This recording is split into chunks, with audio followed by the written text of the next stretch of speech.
Baik, bismillahirrahmanirrahim. Assalamualaikum warahmatullahi wabarakatuh.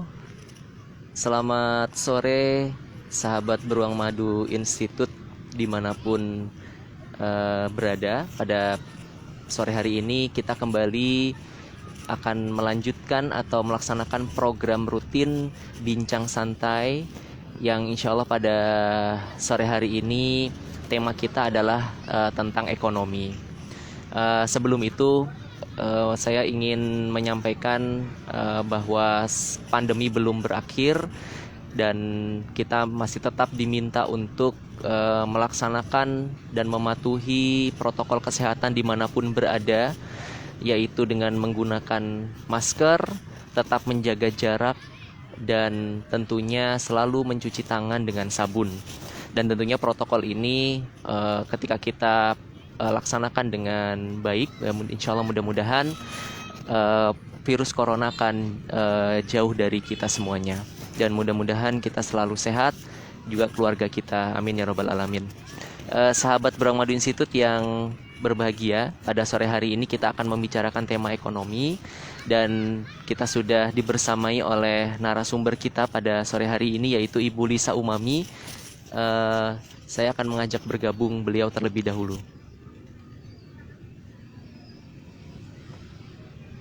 Menunggu Ibu Lisa bersama saya nanti berbincang tentang tema kita pada sore hari ini, saya ingin sedikit menyampaikan tentang kondisi perekonomian yang ada di Indonesia khususnya, yang saat ini faktanya mengalami penurunan. Dan kemarin sempat dirilis bahwa di kuartal ketiga tahun 2020 ini perekonomian kita turun, dan infonya sudah menyentuh angka minus gitu ya. Dan tentunya ini menjadi satu kondisi yang harus kita hadapi, harus kita sikapi, dan kita respon dengan tepat. Nah, terkait dengan tema kita, yaitu optimalkan peran untuk siap yang menghadapi tantangan resesi ekonomi. Jadi terkait dengan resesi ekonomi ini adalah satu kondisi, satu situasi yang sebenarnya situasi ini sementara ya. Jadi sementara di suatu negara itu mengalami penurunan ekonomi. Penyebabnya bisa bermacam-macam. Salah satunya adalah adanya guncangan dalam perekonomian. Dan kita tahu guncangan perekonomian yang kita alami saat ini disebabkan adanya pandemi yang membuat kita sempat waktu itu harus di rumah saja gitu ya. Kemudian ada pembatasan sosial berskala besar di berbagai kota di Indonesia, sehingga aktivitas ekonomi pun juga terbatasi. Nah, kemudian sebab yang lain adalah misalnya dari pembatasan kita di rumah saja, otomatis akhirnya akan mengurangi pengeluaran gitu ya. Dan dengan adanya pengurangan pengeluaran ini, otomatis permintaan terhadap barang-barang menurun, dan otomatis terjadi yang namanya deflasi atau penurunan harga barang di mana-mana. Nah, inilah yang menyebabkan situasi ekonomi di suatu negara itu menjadi menurun. Nah, insya Allah nanti kita akan ngobrol bincang santai dengan Ibu Lisa yang alhamdulillah sudah bergabung bersama kita ya. Assalamualaikum warahmatullahi wabarakatuh, Ibu Lisa. Ya, Waalaikumsalam warahmatullahi wabarakatuh. Alhamdulillah. Bagaimana kabarnya Ibu Lisa? Ya, Alhamdulillah ya, dalam kondisi yang kita masih bersama-sama menghadapi pandemi, tapi kita tetap ya berusaha agar kondisi ini kita lalui sama-sama, karena memang kita tidak bisa menghindari, kita harus hadapi, dan kita ya harus lebih pintar, kita harus lebih bijak, kita harus lebih cerdas daripada virusnya gitu ya. Kita jangan menyerah gitu dengan kondisi ini. Kalaupun mungkin ada saudara-saudara kita yang sekarang sedang dalam kondisi terkonfirmasi positif gitu ya, insya Allah bahwa sakit gitu ya, kalau kita berusaha, kita positif, kondisi itu akan berlalu. Kita doakan bersama, baik yang pasiennya maupun tenaga kesehatannya, insya Allah bisa bekerja sama untuk melewati. Alhamdulillah.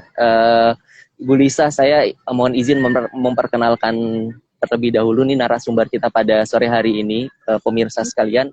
Jadi Ibu Lisa Umami, beliau adalah sub branch manager di Bank Syariah Mandiri ya, Bu ya, dan tentunya sangat terkait erat dengan aktivitas perekonomian gitu, karena beliau sebagai manajer bank cabang di di Bank Syariah Mandiri ini yang otomatis memiliki peran sebagai lembaga keuangan gitu. Kemudian terkait dengan tema kita pada hari ini nih, Ibu Lisa. Jadi, sorry, Bang. Oh ya, siap. Gimana, Bu? Iya. Saya sedikit meluruskan. Jadi saya di Syariah Mandiri itu pernah menjabat sub branch manager atau kepala KCP gitu ya di 2 cabang. Baik di Sayur, terus terakhir di Balikpapan baru.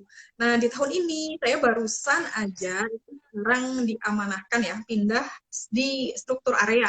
Jadi di Balikpapan Bank Mandiri itu sebutannya kantor area. Jadi membawahi Kaltim dan Kaltara, dan posisi saya sebagai area operasional gitu. Jadi lebih kepada servis, terus memastikan jalannya operasional di setiap cabang gitu ya, baik itu kaitannya jaringan, pelayanan dan semuanya seperti itu. Oke, mantap, luar biasa. Sekalian meluruskan nih ya Bu Lisa ya. Terkait dengan ini Bu Lisa, kita buka dengan satu pertanyaan besar nih ya.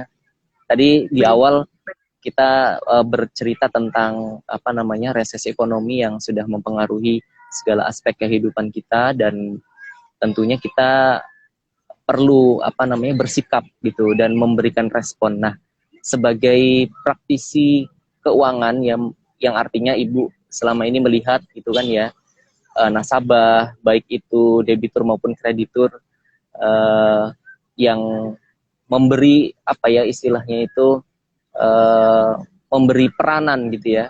Nah, ketika Ibu melihat situasi seperti ini, bagaimana sih apa yang harus kita lakukan gitu? Bagaimana kita bersikap dan bagaimana kita merespon situasi resesi ekonomi? Baik. Sebelumnya saya boleh sedikit menyampaikan tentang Bank Syariah Mandiri. Mungkin kalau saya bicaranya skup Kota Balikpapan. BSM hadir di Kota Balikpapan ini sejak tahun 2001 ya. Jadi udah lebih 19 tahun kami ada di kota ini. Sementara kalau Bank Syariah Mandiri sendiri secara nasional itu berdiri sejak tahun 99. Kita tahu bahwa Bank Syariah pertama di Indonesia adalah Bank ya, itu hadir di awal tahun 90-an gitu ya. Jadi seperti itu. Tapi memang di awal kehadiran Bank Syariah pada saat itu pemerintah masih belum secara gitu ya mendukung pertumbuhan, perkembangan, kebijakan-kebijakan Bank Syariah. Sehingga pada saat itu mungkin tidak terlalu signifikan. Ya. Bahkan sebenarnya sampai dengan sekarang pun market share perbankan syariah di Indonesia itu tidak lebih dari 7%, ya, sangat kecil sekali. Dalam kondisi pandemi, ya kita ketahui pandemi ini sejak bulan Maret ya, alhamdulillah memang pemerintah kita merespon di mana ada kebijakan adanya relaksasi tentang kredit dan pembiayaannya. Kalau di Bank Syariah, kredit itu istilahnya pembiayaan. Kita boleh putus asa gitu ya, putus asa dengan kondisi ini sehingga kita memberikan fasilitas restrukturisasi terkait nasabah-nasabah yang kondisi ekonomi ya, baik itu karyawan, baik itu usaha gitu, memang yang berdampak langsung dengan kondisi pandemi. Karena memang nggak terbatas usaha aja ya yang berdampak gitu, bukan berarti yang usaha terus usahanya banyak yang tutup, banyak yang turun gitu. Perlu diketahui bahwa perusahaan-perusahaan besar pun gitu ya, bagaimana yang kami dapat informasinya, nasabah kami banyak yang dirumahkan atau penurunan pendapatan seperti itu. Nah, akhirnya memang kondisi membuat kita menjadi gitu ya, berpikir lebih apa namanya, berpikir lebih jauh gitu. Kan akhirnya kita lakukan di mana yang bisa membuktikan ya, baik secara dokumentasi, secara bahwa mereka berdampak ini, maka kita melakukan kebijakan-kebijakan tergantung apa yang mereka butuhkan. Apakah mereka butuh perpanjangan jangka waktu pembiayaannya, atau mereka butuh sementara jangka waktu penurunan sementara angsuran, itu kami lakukan. Jadi insya Allah kondisi ini bisa diatasi gitu ya, asalkan memang kita tahu bahwa apa yang kita butuhkan gitu ya. Silakan nasabah-nasabah kami hadir, berkomunikasi, dan kita akan bisa memberikan pilihan-pilihan solusi untuk mereka yang sesuai, yang memang pada saat itu kita sepakati, mereka mampu gitu, untuk melakukannya, seperti itu. Dan kondisi ini kan kita tahu ya, bahwa pandemi ini belum ada yang bisa memastikan kapan akan berakhir gitu. Walaupun alhamdulillah benar bahwa vaksin segera dibagi. Mudah-mudahan memang itu salah satu gitu ya yang bisa membuat kondisi ini lebih baik. Kita tahu bahwa ini udah di kuartal ketiga ekonomi dunia ya. 3 negara yang dampak. Jadi kalau kita bicara resesi ekonomi ya itu sebuah keniscayaan gitu, karena negara kita kan bagian ekonomi global. Jadi ya pastinya negara kita gitu. Tapi resesi jangan jadi depresi gitu kan. Kita tetap harus ada hal yang bisa kita lakukan sesuai peran kita masing-masing, ya kita bantu. Walaupun di kuartal ketiga ini ekonomi Indonesia masih terkoreksi cukup dalam ya, bahkan Menteri Sri Mulyani bilang terkoreksi sekitar 5,3%, seperti itu. Sebenarnya karena kita mau memasuki pilkada serempak, ini harusnya salah satu apa namanya ya, stimulus ekonomi itu harusnya bangkit. Biasanya banyak peserta pilkada yang pesen baju kaos gitu kan ya, banyak yang beli tembakau itu, percetakan gitu ya, usaha-usaha retail itu harusnya tumbuh pada saat pilkada gitu kan. Ini ternyata ya kan pandemi gitu, kampanyenya juga terbatas gitu ya, sehingga ya kondisi belum seperti yang kita harapkan.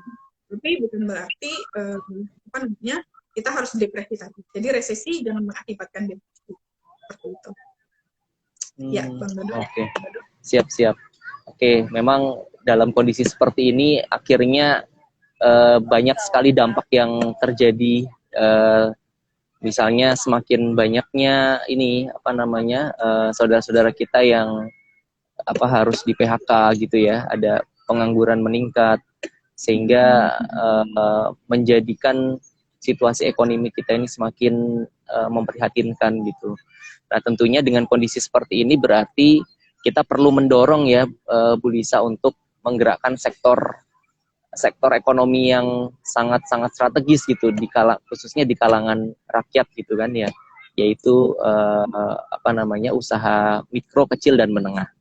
Nah, mungkin di pertanyaan yang berikutnya nih Bu Lisa, terkait dengan peran dari perbankan syariah ya. Tadi juga sudah Bu Lisa jelaskan sih ya bagaimana di perbankan syariah ini telah ada yang namanya relaksasi gitu ya, diberikan kemudahan-kemudahan untuk berusaha, pinjaman modal yang mudah untuk didapatkan gitu ya, dan lain-lain. Nah, kalau dari pengalaman Bu Lisa nih ketika menghadapi situasi pandemi seperti ini, terkait dengan upaya kita untuk mendukung pelaku UMKM gitu Bu Lisa. Ini ada nggak mungkin best practice atau pengalaman lah yang dialami khususnya oleh Bu Lisa ketika di lapangan itu memberikan melaksanakan kebijakan-kebijakan untuk memudahkan pelaksanaan misalnya pemberian modal dan lain-lain. Mungkin ada best practice atau pengalaman. Iya, baik. Jadi gini, Kuliah Mandiri, kami menyalurkan pembiayaan itu untuk beberapa segmen. Jadi ada yang segmennya komersial ya, segmen besar, perusahaan-perusahaan yang membutuhkan modal biasanya di atas bukan modal, pembiayaan di atas 5 miliar ya. Tapi kami juga punya pembiayaan pro yang memang segmentasinya sangat sesuai dengan usaha UMKM. Dalam kondisi seperti ini, para pengusaha UMKM tadi, kalau dia sudah sebagai nasabah kami, maka tadi mereka juga mendapatkan fasilitas restrukturisasi. Itu memang dampak langsung ya pembiayaannya. Bahkan perlu Bang Dodo tahu ya, kami bahkan itu ada menurunkan angsuran, misalnya kalau pada saat itu dia cuma mampu 100.000, kami turunkan angsuran itu cuma sampai 100.000, walaupun misalnya sebelumnya 2 juta gitu ya. Jadi sampai seperti itu dalam jangka waktu yang menurut hasil diskusi kita gitu ya, kita analisa misalnya segmen usahanya apa sih nih, misalnya rumah makan gitu ya, kita melihat memang rumah makan di awal-awal pandemi itu kan dampaknya luar biasa ya, paling berdampak gitu karena tutup gitu, bahkan pada saat take away nggak bisa makan di tempat gitu kan. Terus kalaupun bisa pakai online, sementara rumah makan kita ya masih belum bisa join gitu online betul online. Nah, jadi itu seperti itu salah satu solusinya kalau dia udah menjadi nasabah kami. Kami benar-benar memberikan kelonggaran untuk melakukan angsuran. Karena kalau dinolkan kan nggak mungkin ya, karena nasabah. Terus yang lain, kami juga alhamdulillah ya, kami mulai BSM mengalirkan berkah itu dimulai sejak Ramadan ya. Kami kurang lebih, jadi dari infak, sedekah dari nasabah kami sampai dengan sekitar 500 paket sembako gitu. Itu masyarakat yang memang kami masih sampai ke basis masyarakat yang ada dimanapun gitu ya. Kami kemarin jadi mereka berdampak misalnya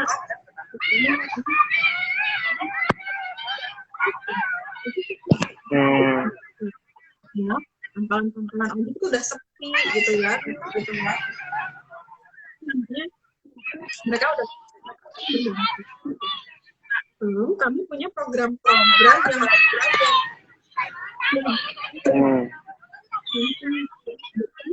memberikan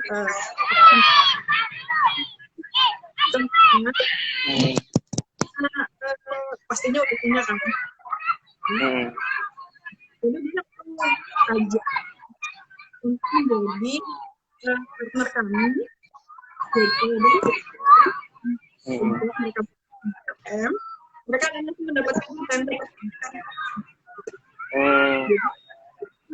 Jadi dia melakukan bentuk insentif. Silahkan. Aku memberikan bahkan channel di mana kita pengen sekarang mobile banking kita itu udah berbasis ya, dengan nilai-nilai syariah. Jadi seluruh fasilitasnya juga sangat unggul, bisa membantu seluruh kebutuhan finansial kita ya, mau transfer, mau top up, GoPay dan lain-lain. Tapi juga ada jadi infak, sodako gitu, wakaf, karena BSM sekarang lagi bisnis, jadi bisa ikutan wakaf juga seperti itu. Nah, orang-orang yang kami ajak untuk memasarkan produk ini, dia akan mendapatkan insentif langsung. Jadi teman-teman di Beruang Madu, kalau khususnya nih nggak punya pilihan kambing, silahkan datang ke terdekat menjadi sahabat-sahabat. Jadi jelas gitu ya. Tapi kalau misalnya mau seriusin, boleh juga, silahkan kita jadi partner. Jadi seperti itulah kira-kira yang kan dalam kondisi luar biasa. Mantap. Ya, insya Allah, Bu Lisa. Jadi terkait dengan banyak sekali ternyata memang ya program-program yang diberikan perbankan syariah dalam merespon situasi pandemi yang saat ini memang sangat memberikan dampak yang luar biasa gitu. Dan tentunya memang dalam kondisi seperti ini kalau kita pikirkan memang membutuhkan peran bersama ya. Jadi setiap sektor dimanapun itu berupaya untuk berperan gitu. Dan kalau boleh sedikit cerita nih Bu Lisa, mungkin nanti sebagai pengantar pertanyaan berikutnya juga. Oh ya, bagi kawan-kawan atau pemirsa sahabat BMI yang hadir, dipersilahkan mungkin bisa untuk bertanya mungkin ya, kalau ada yang mau ditanyakan, didiskusikan bersama. Kemudian ada yang mau menyapa mungkin. Ini ada yang menyapa nih Ibu Lisa dari ika.acadi. Sehat selalu buat Ibu Lisa. Ya, terima kasih. Ya, kemudian nih alhamdulillah tadi saya lihat banyak yang bergabung dan ada juga nih dari mana nih? Oh ya. Ya, rata-rata ini ada kawan-kawan kita yang hadir di sini juga untuk membersamai kita. Nanti kalau misalnya ada pertanyaan bisa tulis di kolom komentar. Jadi terkait dengan peran ini memang kita perlu bersama-sama gitu ya. Kalau saya pribadi kalau boleh sedikit sharing nih Bu Lisa, jadi di program di Kementerian Keuangan itu menggerakkan seluruh pegawainya untuk aktif gitu ya, ketika belanja itu adalah mengutamakan produk lokal gitu. Itu yang pertama, jadi belanja produk lokal. Nah, ini dalam rangka untuk mendukung ya pelaku UMKM.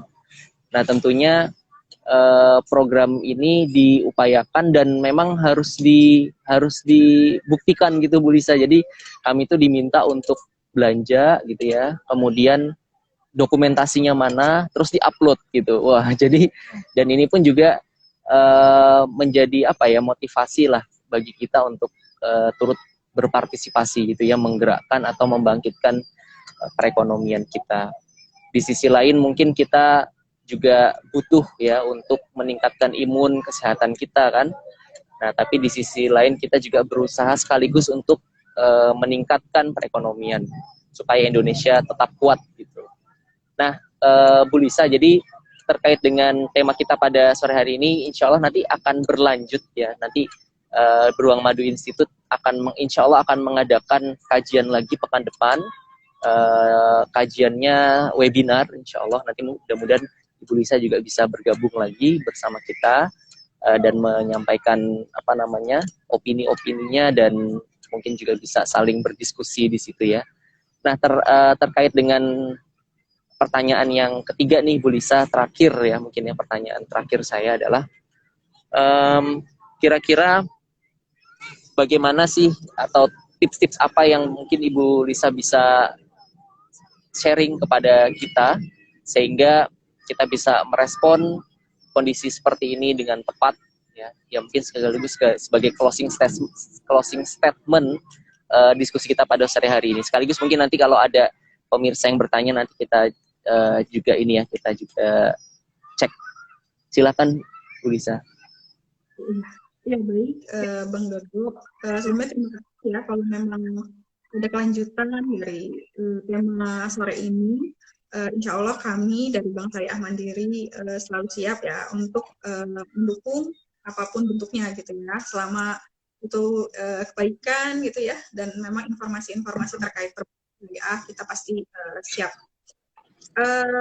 Jadi ini tipsnya, karena resesi ekonomi ini adalah pandemi global. Jadi kalau bahasanya Presiden kita kita harus bijak gitu. Kami di bank salah satunya misalnya dengan mengembangkan produk digital, sehingga harapannya nasabah harus selalu datang ke bank gitu kan, jadi wajib kita selaku nasabah itu harus sangat familiar dengan produk-produk di channel perbankan. Jadi jangan sampai ada hal-hal yang terkait layanan perbankan itu menjadi terkendala karena kondisi ini. Seperti itu. Yakin bahwa sejauh ini hanya bank gitu ya sebagai instrumen keuangan yang bisa membantu kita salah satu solusi dalam mengelola keuangan kita seperti itu.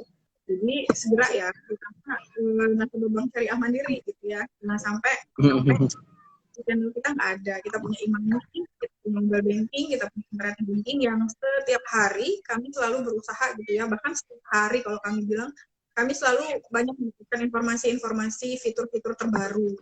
Jadi harus kita berkembang juga gitu, jangan kita nyerah gitu ya, dan kita tetap dengan pola pikir kita yang lama, jadi pasti akan tertinggal gitu, karena memang mau tidak mau kondisi ini membuat kita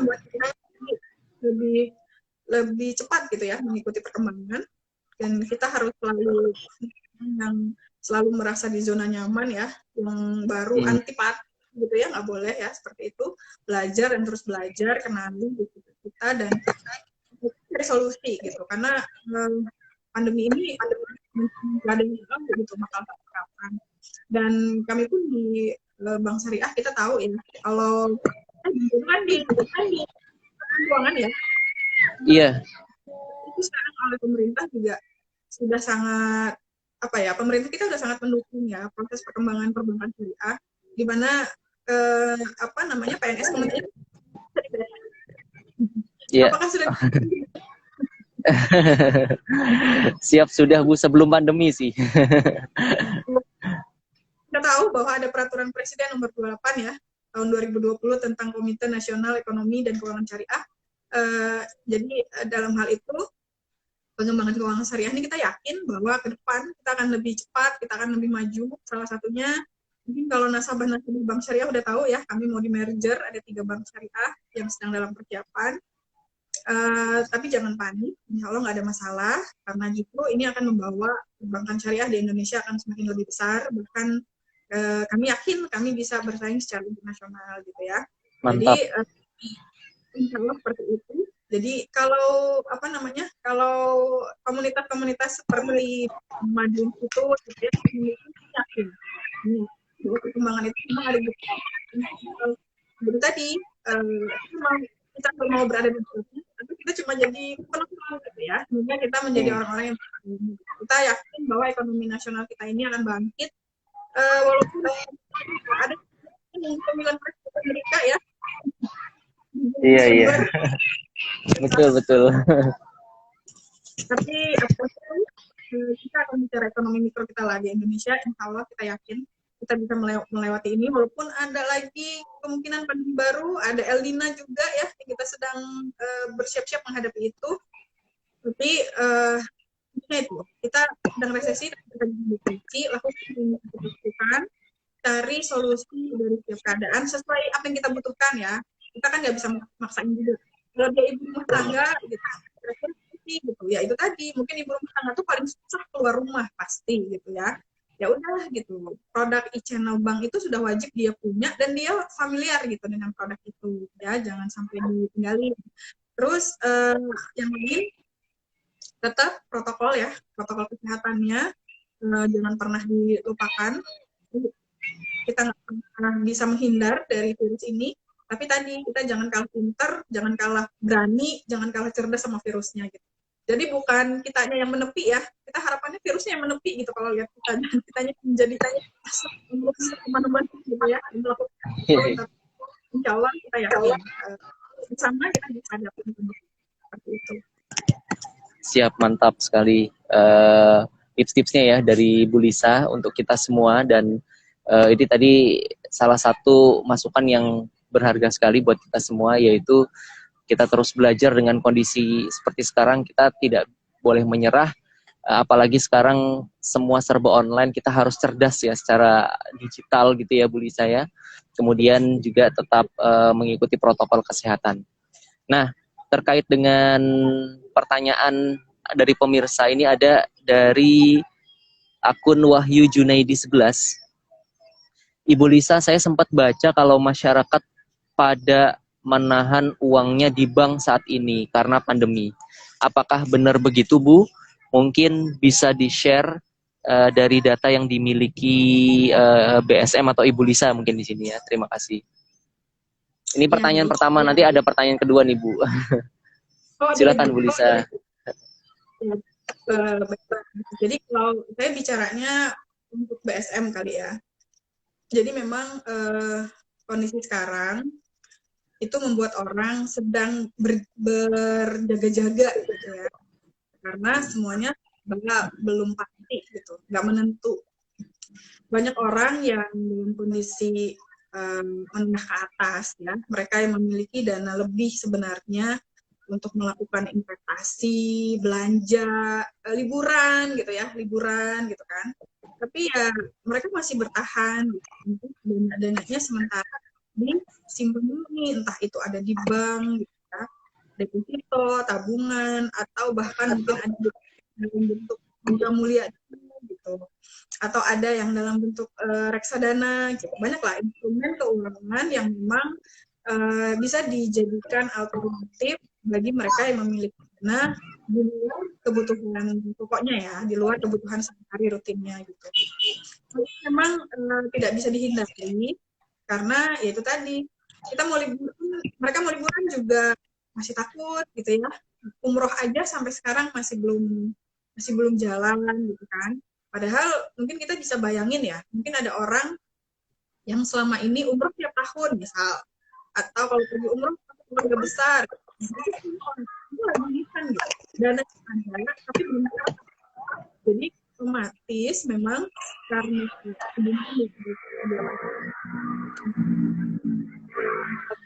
itu naruh dananya, ya dananya di bank. Ya sebenarnya begini, bagi kami komposisi antara dana pihak ketiga pembiayaan itu sebenarnya juga tidak boleh terlalu jauh ya. Jadi kalau Bang Dodo tahu ya, di rekening bank syariahnya, di tabungannya kan pasti ada bagi hasil yang kami bayarkan setiap bulan. Itu merupakan bagi hasil dari keuntungan pembiayaan yang kami salurkan kepada nasabah pembiayaan kami, kepada debitur kami. Kalau dananya jauh lebih banyak daripada pembiayaan yang kami salurkan, otomatis kan pendapatan kami tinggi. Sementara yang kami harus beri bagi kan. Jadi kalau dananya juga terlalu banyak tersimpan, sebenarnya bagi kami bank syariah itu juga tidak terlalu baik gitu. Jadi mudah-mudahan kami sampai ke depan, memang pada saat banyak nih orang belanja, punya cara adalah itu orang itu mau belanja punya orang mungkin gitu, kalau dia belanja dia memang mungkin kalau ini seperti itu. Nah itu tugas pemerintah kita untuk mendukung masyarakatnya untuk mengikuti. Jadi kami sebenarnya nih dengan masyarakat, kami juga butuh gitu ya kondisi yang kondusif, itu memang kondusif di mana juga ya dananya transaksional, ada yang keluar, ada yang masuk, ada yang disimpan, bisa belanja gitu. Kami juga pengennya kondisinya juga seperti itu. Mudah-mudahan dengan adanya vaksin ya yang akan diberikan gitu ya, sehingga kondisinya sudah semakin baik. Itu Amin ya rabbal alamin. Siap. Baik, pertanyaan yang keduanya tadi sempat disinggung sama Ibu Lisa. Satu lagi, Ibu Lisa, kabarnya BSM akan merger. Bisa disampaikankah apakah nasabah perlu mengurus administrasi lagi? Karena saya salah satu nasabah. Hehe, terima kasih. Itu dari akun yang sama, Bu Lisa, Wahyu Junaidi 11. Baik.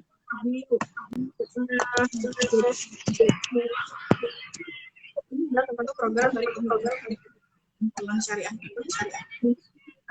Tujuannya untuk perkembangan syariah. Kalau nanti kami akan langsung berada di perubahan nasional secara aset ya. Jadi bank sendiri, bank BNI Syariah dan seperti itu. Triliun otomatis kami sudah apa namanya banyak hal yang bisa kami lakukan. Kalau kami sendiri-sendiri gitu sangat terbatas. Nah, dengan kami digabung, kami akan menjadi salah satu bank besar di Indonesia sehingga banyak hal kebijakan, investasi gitu ya, bahkan bisa sampai ke luar negeri itu banyak yang bisa kami lakukan. Jadi ini sebenarnya sebuah kebaikan lah gitu kita melihatnya. Lalu bagaimana dampaknya bagi nasabah gitu. Insya Allah ini akan dilakukan secara smooth kali gitu ya. Bahkan sebagai informasi, sebenarnya tahapan-tahapannya itu udah mulai berjalan secara internal di bawah Kementerian BUMN gitu ya. Tapi insya Allah kami sementara ini masih melakukannya secara internal. Gitu. Jadi nasabah tuh belum ada perubahan apapun, masih berjalan seperti biasa, normal. Kalaupun nanti Februari pada saat kick off ya pelaksanaan mergernya, insya Allah itu kami sudah persiapkan. Jadi nasabah sementara ini nggak usah ngapa-ngapain dulu, nabung aja gitu ya. Seperti nanti kalaupun ada hal-hal yang perlu dilakukan gitu ya, ada hal-hal yang sifatnya administratif kayak tadi misalnya, dan insya Allah dampaknya juga ada tuh yang ini gimana kalau tentang saldo gitu ya kalau saldo sih insya Allah aman. Jadi kita sambut ini dengan kebaikan, dengan semangat gitu ya, apalagi perbankan syariah di Indonesia ini pertumbuhannya sangat kecil. Jadi mudah-mudahan ini memang menjadi angin segar. Jadi insya Allah tidak ada masalah. Oke, siap. Tidak ada masalah, Bang Wahyu. Jadi kita tetap seperti biasa ya. Nanti akan diinformasikan ya Bu Lisa ya terkait dengan proses administrasinya. Baik, misalnya pengumuman-pengumuman yang ada tertera di bank gitu ya atau lewat media sosial atau apapun pasti kami akan komunikasikan. Seperti itu. Siap, alhamdulillah. Baik, dengan pertanyaan Bang Wahyu tadi, ini sekaligus menjadi sesi terakhir nih Bu Lisa dalam acara bincang santai kita sore hari ini, dan kami mengucapkan terima kasih kepada Ibu Lisa yang telah berkenan untuk berbagi kemudian sharing bersama kita semua terkait tentang bagaimana sih peran kita ya dan respon kita dalam situasi pandemi seperti ini yang otomatis menyebabkan juga perekonomian menurun. Dan tentunya juga kami berterima kasih kepada para pemirsa yang hadir bersama Beruang Madu Institute. Mudah-mudahan diskusi kita pada sore hari ini membawa kebermanfaatan dan tentunya menjadi panduan ya bagi kita semua agar bisa bersikap dan merespon dengan tepat insya Allah. Baik, sekali lagi terima kasih kepada Ibu Lisa. Semoga selalu sehat sekeluarga ya. Berkah sekeluarga sehat, amin. Amin, amin. Dan mudah-mudahan selalu sukses. Amin ya rabbal alamin. Baik, saya akhiri. Terima kasih atas perhatiannya. Assalamualaikum warahmatullahi wabarakatuh. Waalaikumsalam warahmatullahi wabarakatuh. Terima kasih, Bu Lisa. Terima kasih.